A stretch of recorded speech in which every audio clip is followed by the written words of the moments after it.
Hello, Valeria. How are you? Good afternoon. Hello, teacher. Good afternoon. Fine. Great. All right. Well, let's please continue with what we were doing the other class. So, on a previous class, we review about vocabulary, right? And Yes. well, did we begin with grammar already? Teacher, no, just um, vocabulary. Yes, only Okay, vocabulary. very good. So, in this unit, you're also going to review about the use of the present perfect. And well, that was a grammar structure that we have seen before. But the one that we haven't seen yet is the present perfect continuous. Well, as you can see here, we have the grammar structure and let's see here, present perfect continuous. So whenever we want to form affirmative examples, we have to follow the next grammar tense. We need to have a subject followed by have or has, depending on the subject, followed by been, and the verb in the ing form.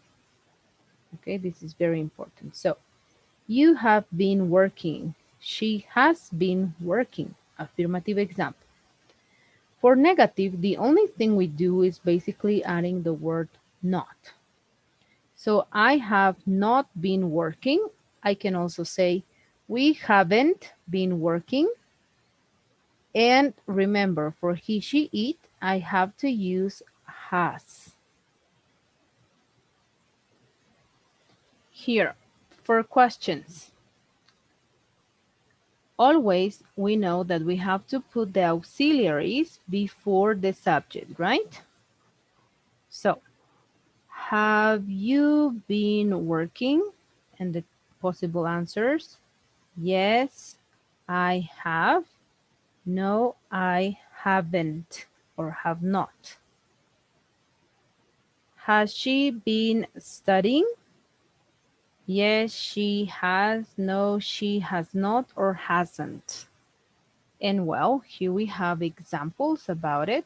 So study the boxes above, then complete the sentences below. For example, my cat, and I have the verb sleep. No, my cat has been sleeping all day. And well, we have more exercises to do, but first, is there maybe a doubt or a question about the present perfect continuous tense? Teacher, I was reviewing my notes, Mm-hmm. and yes, we already did this present perfect continuous. Yes, right? Yes. Okay, very good. So we complete this. No. That practice, no. No, right? Okay, so then let's please move onto this practice and then we will continue. Okay. Thank you.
Very good. Oh, perfect.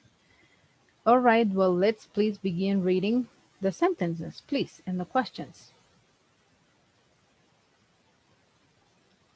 Has Jim been doing exercise?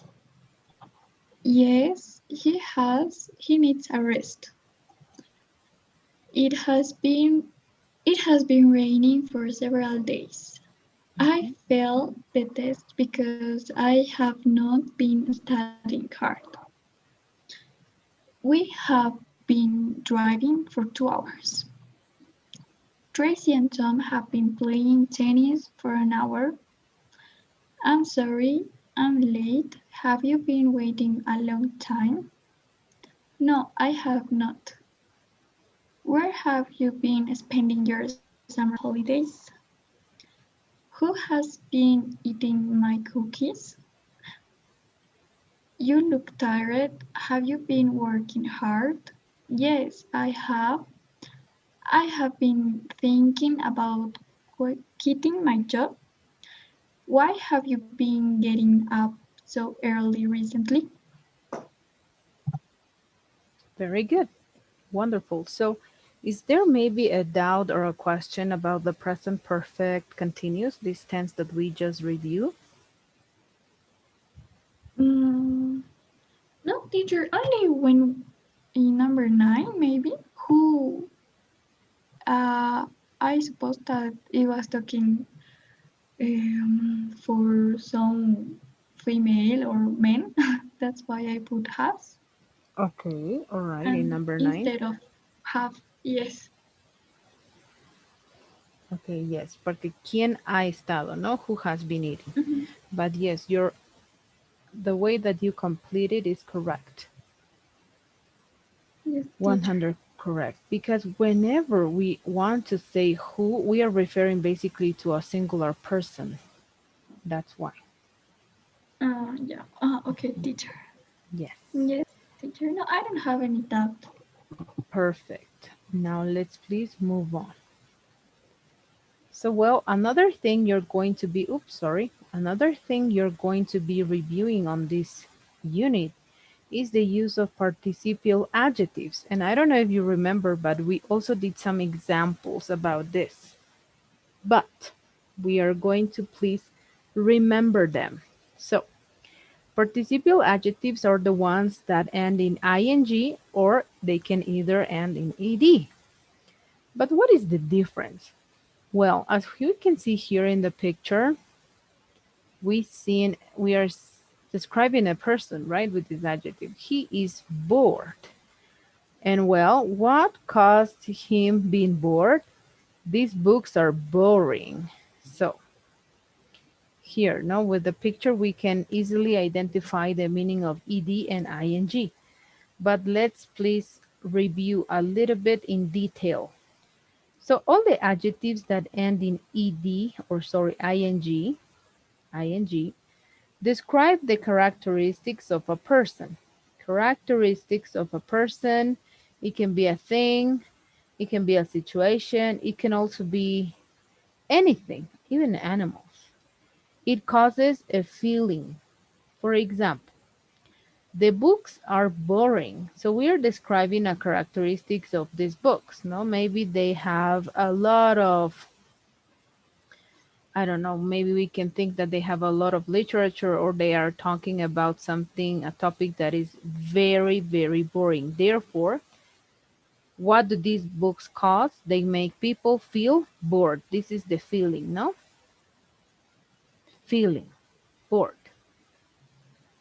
And well, and this is also the sentence that will complement the definition on adjectives that end in ed, because as we know, they say that they describe a feeling or an emotion.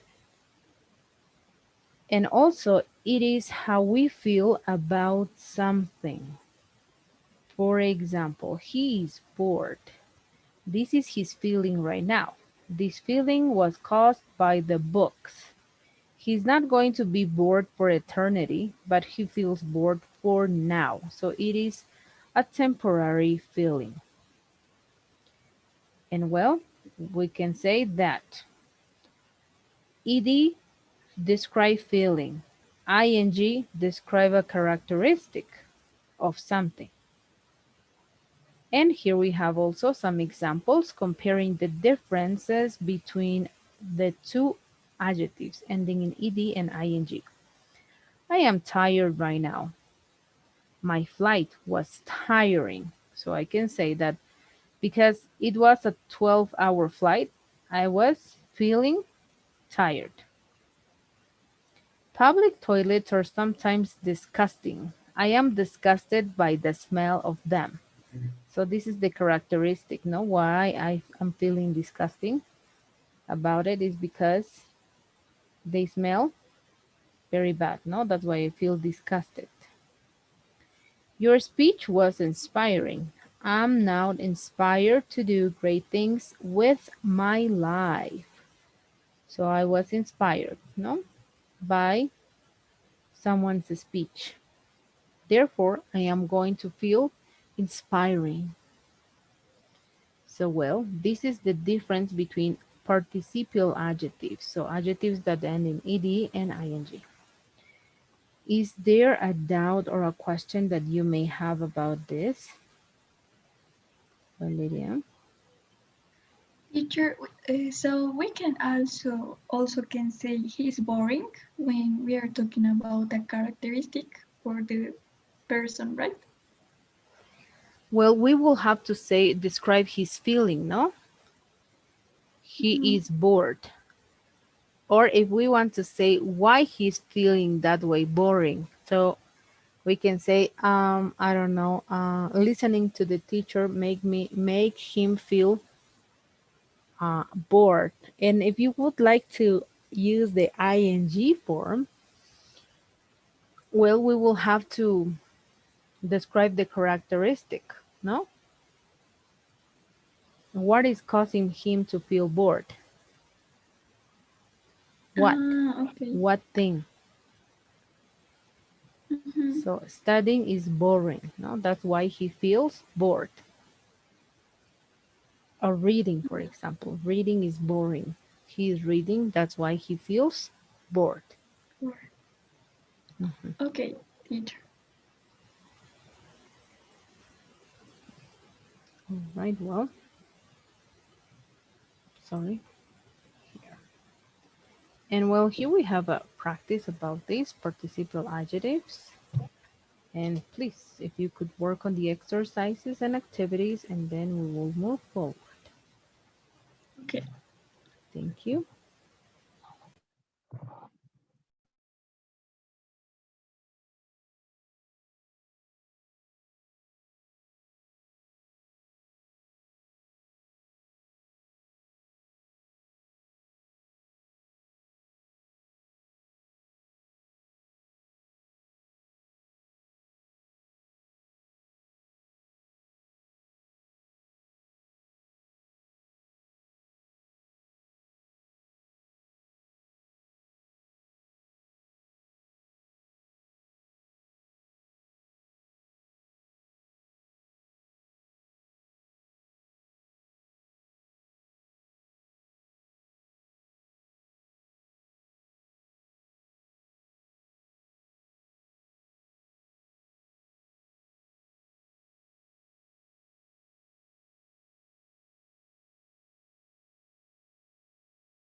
I finished, teacher.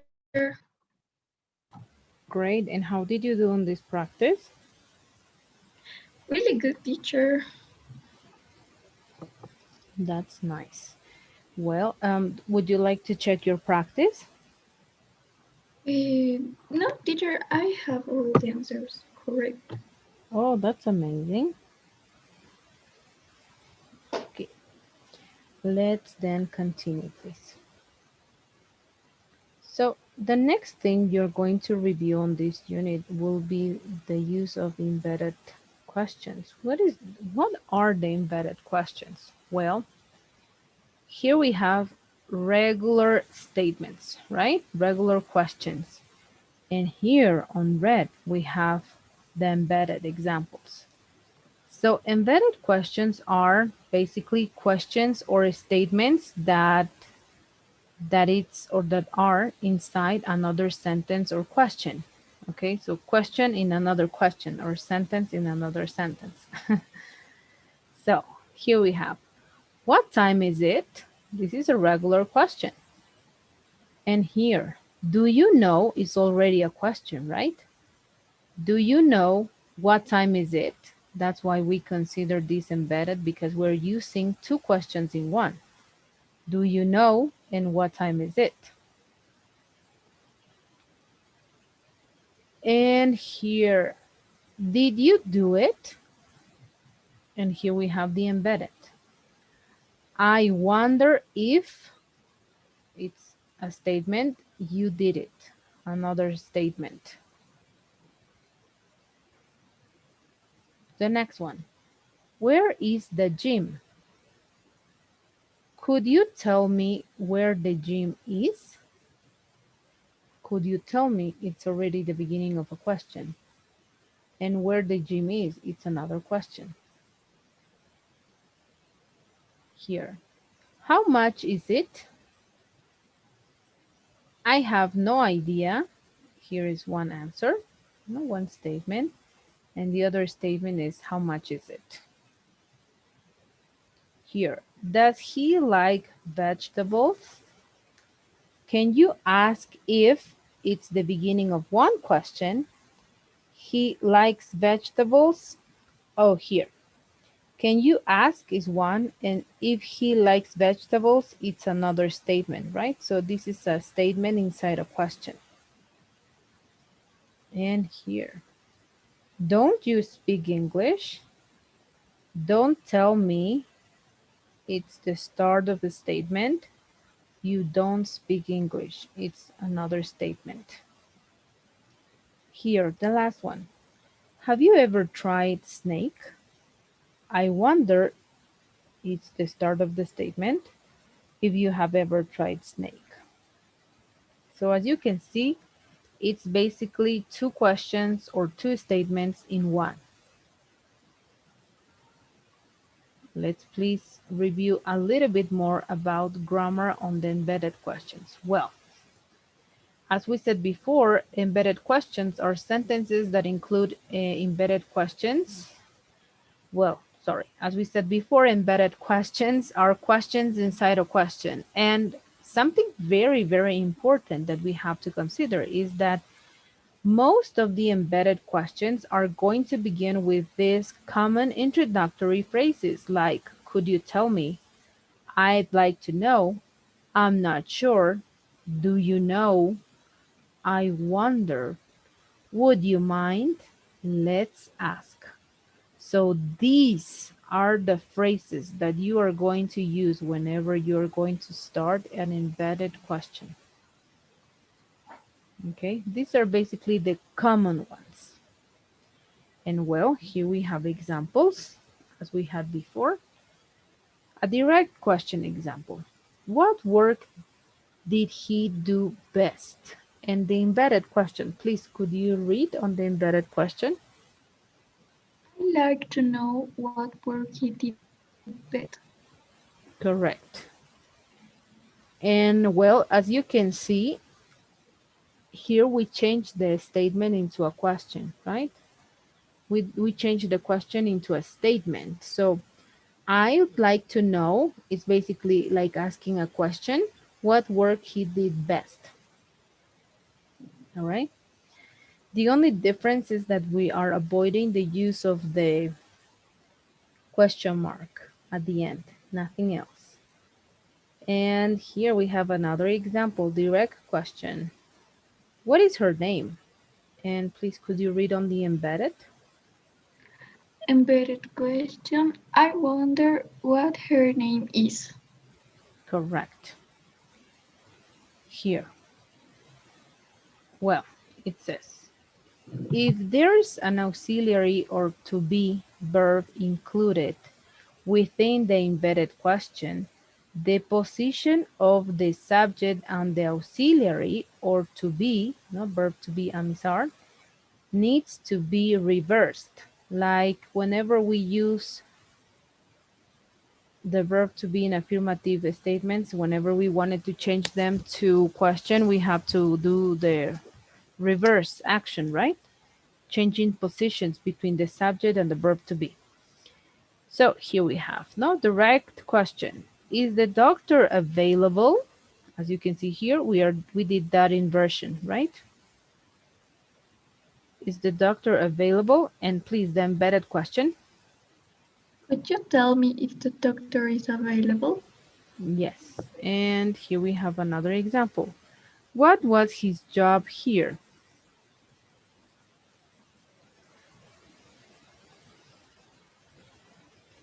I wonder what his job was here. Perfect. Here. Using verbal contraction at the end of the sentence is not acceptable in the case of embedded question. For example, how tall are they? Please, can you read on the embedded question? Do you know how tall they are?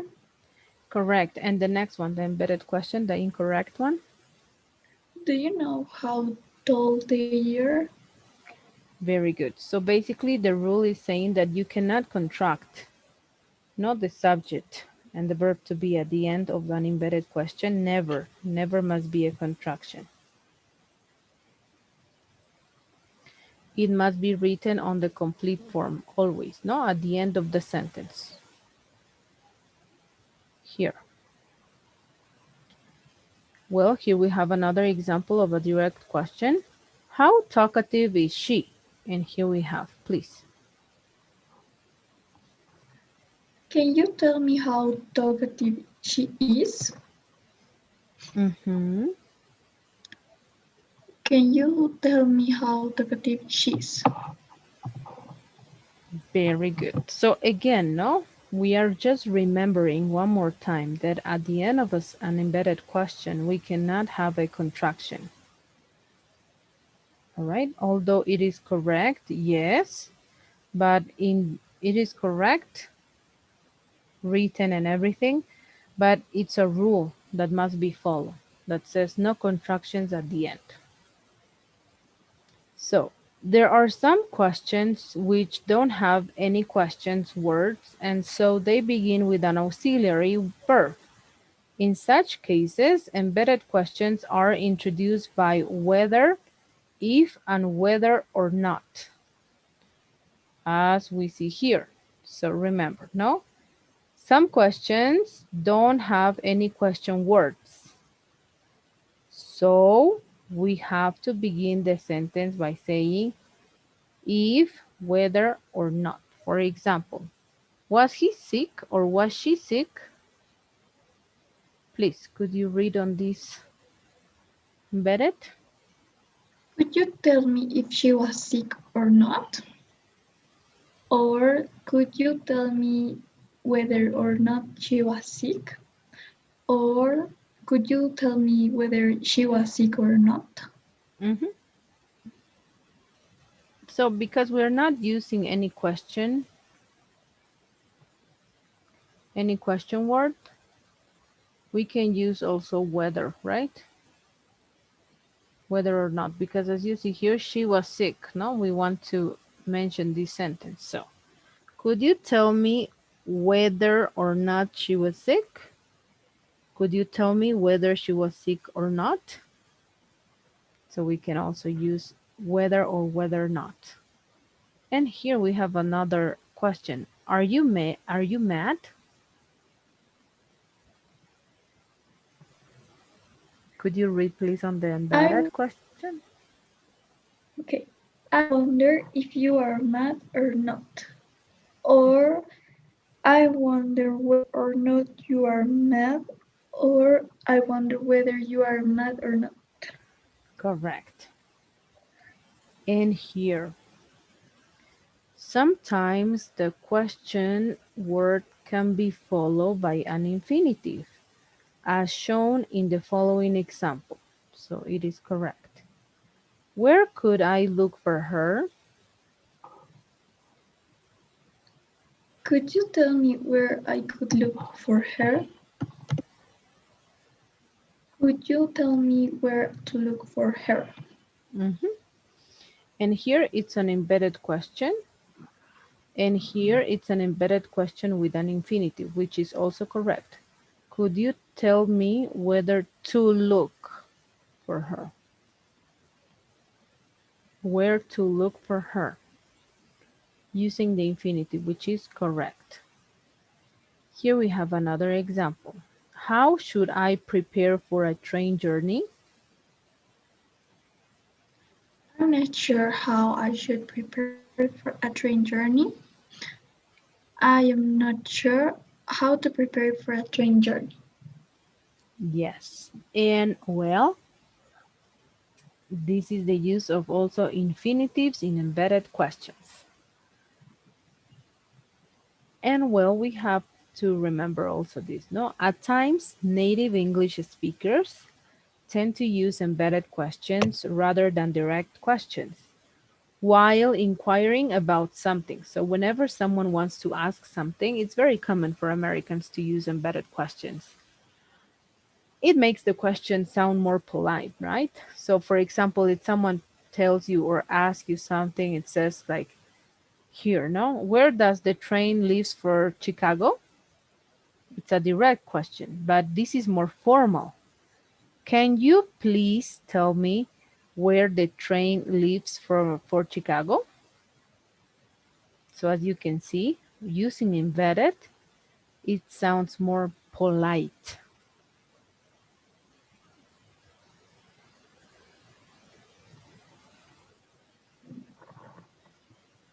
Well, I don't know if you have any doubts or questions about embedded. Do you? Mm, no, teacher, I think that I don't have any doubt for the moment. Okay, you're right. But in case that you do, please let me know, okay? Okay, teacher. All right, so then we can move forward with the practice.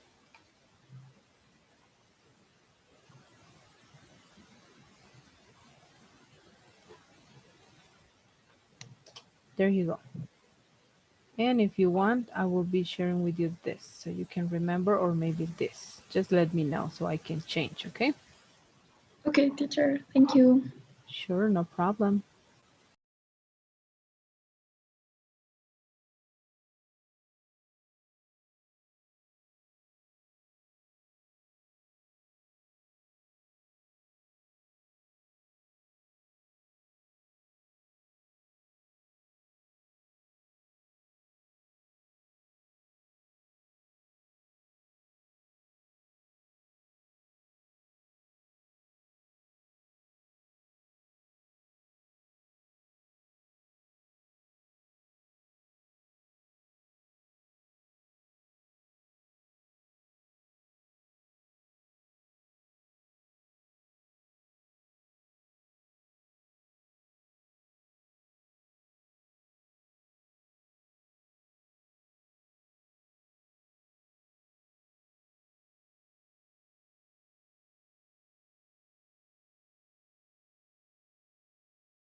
I finished, teacher.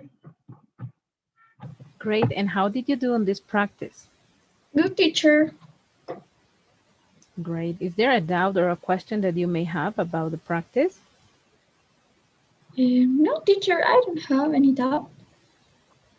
Perfect. That's amazing. All right. Well, let's please continue. And, well, let's please continue with Unit 4, Vocabulary. So, what we're going to see in this unit, number 4, is expressions with food words. Let's see what English expressions we have in relation to food words. Well, this is the most common one. A piece of cake. Do you know what is the meaning of a piece of cake? When it's something easy, teacher, maybe. Yes, when it's something very, very easy, no? And like this phrase, the exam was a piece of cake. So that means that the exam was super easy. Here, the next phrase, small potatoes. Please, could you read on the definition on small potatoes? Something that does not seem important when compared to something else. Correct. So we can say the insurance premium is small potatoes compared to what we have to pay if the house burned down. So the premium insurance comparing with the burned house, it's small potatoes, no? No point of comparison.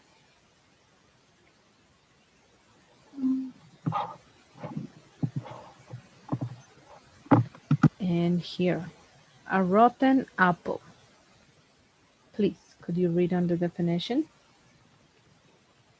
But one bad person who has a bad effect on all the others in a group. Yes. So Thomas is the rotten apple of this group. He's always complaining about something, right? So he is a person that is considered like a bad influence, also, we can say, a rotten apple. All right, and here we have a phrase that has two meanings, go bananas. The first meaning of go bananas means someone that is acting or is very silly. Like here, please, can you read on the example? You're going out in this weather. You must be bananas. Mhm. And the other example of go bananas is to become extremely angry or extremely excited about something. She'll go bananas when you tell her the news. Correct. Yes, so the first one is been acting very silly, right? And the second meaning is extremely excited or extremely happy or extremely angry. Both sides, no? All right, so any doubts or questions about these phrases related to food words? Go bananas, a rotten apple, small potatoes, and a piece of cake. Teacher, what exactly means the sentence of go bananas? You're going out in this weather. Ujú. What Es it como, refers? estás saliendo afuera con este clima, debes estar loco, Um, ¿no? um, Ujú. okay, teacher. Yes. All right. Nothing else? Any other doubt or Yes. question maybe? Nothing else, teacher. All right, very good. Let's go please to the next question or the next slide here. Sour grapes. Well, sour grapes means if you describe someone's behavior or opinion as sour grapes, you mean that the person is angry because they have not got or achieved something that they wanted. okay, is whenever you are talking or describing about someone's behavior. When the person is angry because he didn't get or she didn't get what he wanted. And please, could you read on the example? I don't think it's such a great job. And that's not just sour grapes because I didn't get it. Hmm. Very good.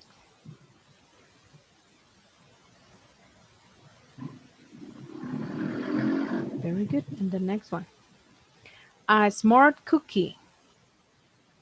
Well, smart cookie means a clever person who makes good decisions. You are one smart cookie. Very good. All right. And the next one, it says, have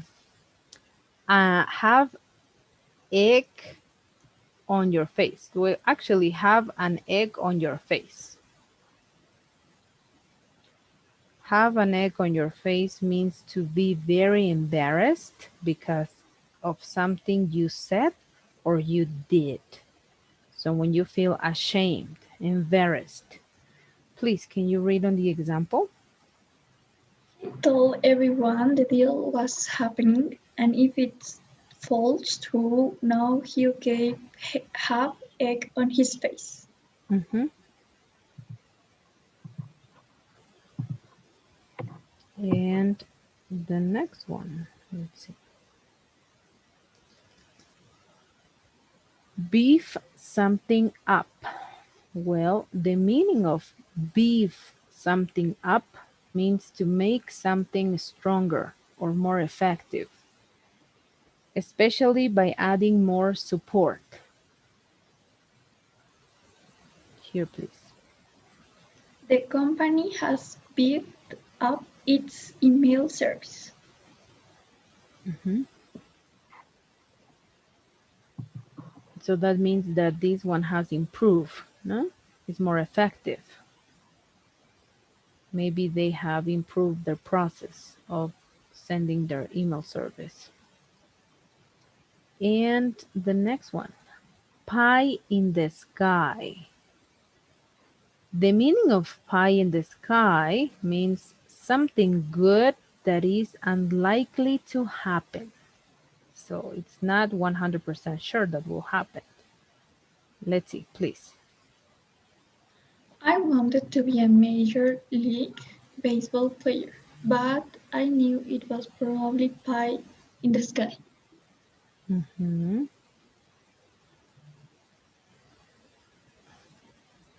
All right. So from these phrases, Valeria, is there one that maybe you would like to have a better explanation on? Mm, maybe in the first one, sour grapes, Hmm. please. I Sure. didn't understand very well. Okay. Well, es cuando describes el carácter, ¿no? De una persona que se siente infeliz porque no ha logrado algo que deseaba o anhelaba. Okay. That's the meaning of sour grapes.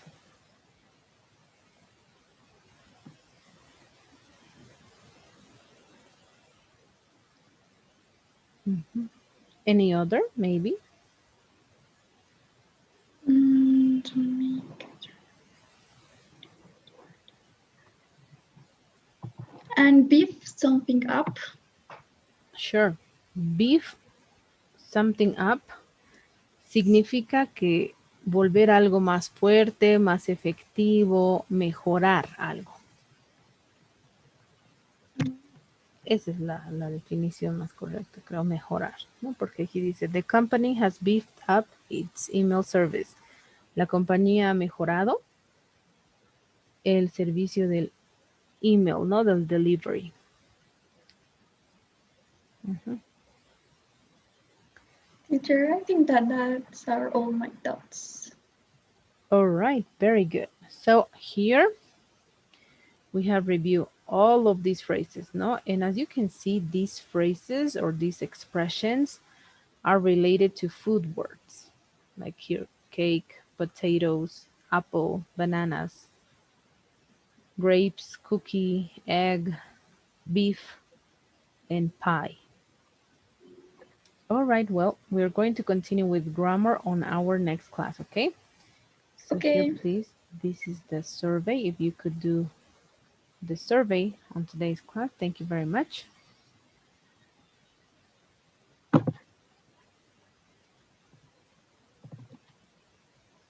All right, very good.